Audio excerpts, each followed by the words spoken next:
Gang.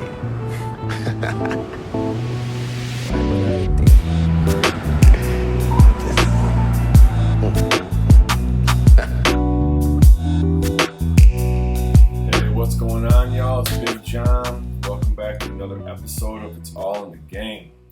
Today we're going to talk about a situation that happens sometimes in the prison systems, in America anyway, probably elsewhere too, I'm assuming. And that's when an inmate checks himself in or goes and locks up. This is something that probably, I guess it probably happens in some county jails and stuff like that too, but it's more something that's really, related to the prison system. So what that means is if somebody finds himself in a situation that they don't really want to deal with, where they find themselves in some kind of trouble in the institution with other inmates, whatever, they basically go and report that to the police, report that to the guards. And just to clarify too, if I or any guest I have on the channel, is talking about the prison system and they refer to the police, they're talking about the COs, all right? That's just what the COs is referred to in the penitentiary. A lot of times they call them the police. When an inmate goes and checks himself in, when they go lock up, they're basically going and telling the police about the problem that they're having. They're going to tell the COs about the problem that they're having so they can get themselves put in protective custody, okay? So if you ever hear somebody talk about, oh, that man went locked up, or that man went and checked himself in, that's what they're talking about, all right? So what are some situations that might arise where somebody might do this, right? Because this is a pretty, it's considered a pretty low down thing to do. People that go lock up are really just basically considered rats, right? Or people who are trying to, get over and not really play by that code, because there's definitely is a code among inmates in the prison system, right? So some of the reasons somebody might lock up is if they find themselves in debt, right? So somebody might be into gambling. Now you can gamble in the prison system and not, get in trouble behind it. Now, gambling isn't for everybody, because if you don't have either A, the skill, or B, the financial means to back up your play, you're going to find yourself in trouble. They call that playing on ass. That's what they used to call it. That man ain't got the money, he playing on ass. I mean, you can kind of figure out for yourself what that means, right? Another debt might be to they call it the store man. So the store in prison, the commissary, like they call in county jail, the commissary, once a week, once every 2 weeks, depending on the institution, you get to fill out your whole little store list. And they take that right out of your inmate trust account, and you get to purchase all these goods, right? But also, within the system, this is another kind of hustle. There's somebody usually at every institution they call the store man. And that's an inmate who has excess of a lot of the items that's on that store list, that's on that canteen list. They will give you something out of their Foot Locker, and you have to pay them back. Usually it's like 1 for 1.5 is usually pretty much the going rate when I was in there. Sometimes people try to get down, do like 2 for 1 to some new people coming down. A store man is somebody who will put out merchandise on credit with the promise that they're going to get paid back with interest, right? It's basically kind of like a loan shark on the streets, but they're doing it with the currency they have in a penitentiary, which is usually canteen, merchandise. So, somebody might be in debt behind a store man, behind gambling. Drugs, obviously, there's a lot of drugs in the penitentiary. Maybe you go to the dope man. Well, my lady gets paid today is Tuesday.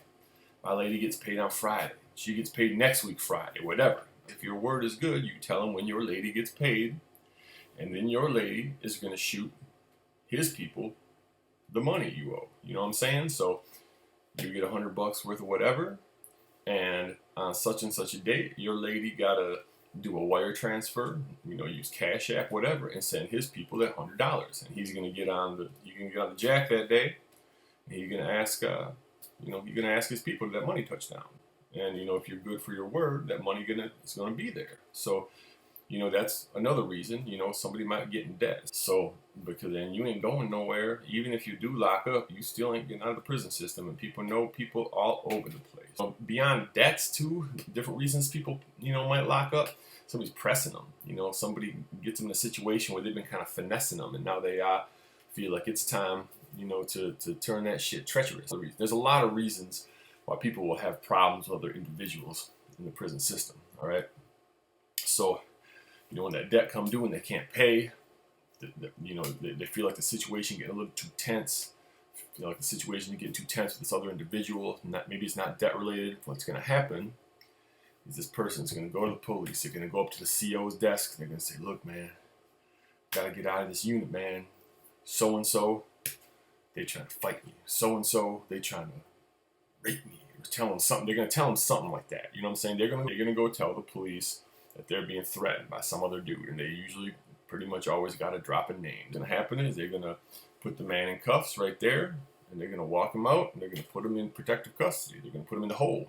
That's what protective custody is. After that, they're going to go, take the man who he told on. They're going to ask him a few questions. They might ask see if there's any witnesses, ask any questions of them, but usually there ain't going to be really no repercussions on those people. But when you having trouble with a man that's selling dope, and this man goes and locks up and uses that person's name, that's bad for that person. It's bad for the person that locked up and everybody, all right? So in order to lock up, basically, they're going to have to, give somebody's name. Now, what's going to happen is that person's going to go to the chute. They're going to put him in the hole. They're probably going to let him sit there for 2, 3, 4 weeks.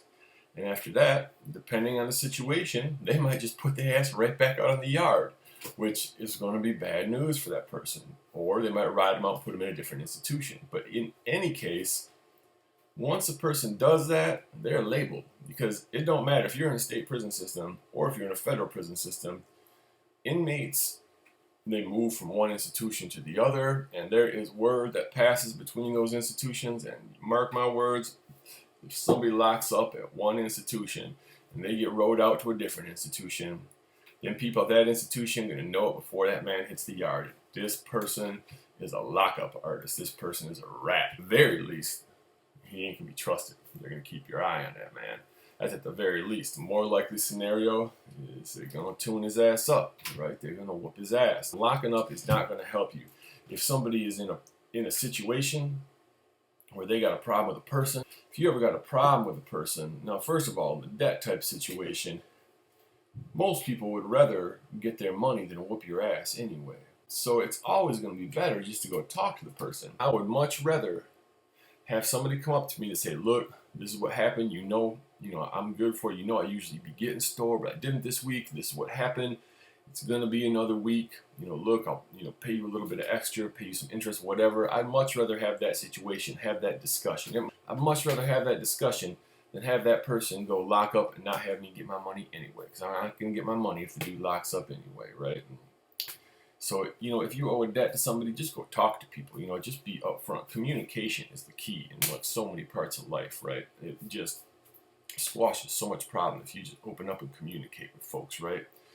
And, as far as some other situations, having somebody press you and stuff, I'm not going to say that that's something that everybody can always avoid. But generally, in my experience, it depends a lot how you carry yourself, I guess. And physically, I'm a bigger dude, so, maybe that helped me too. But, if you go in and you treat people with respect, and you treat yourself with respect, and you don't look weak, and you just, you act right, and you come correct and act right to people, I never really had that kind of issue with people. I saw other people have those problems, but they really had kind of a fucked up demeanor about themselves too. If you do find a situation where you think it's starting to get funny, somebody's talking to you a little funny, my suggestion would be maybe the first step before you just go swing on a dude is to either approach the dude yourself and say, "Look, man, I'm not cut that way. You just got to get this through your head. I'm not the one." Respectfully bring it somewhere else. Locking up ain't never going to make something better, all right? It's just going to make the problem worse. That shit will follow you, and you're going to be labeled as a rat. And it's one thing you do not want to be labeled as in the prison system, all right?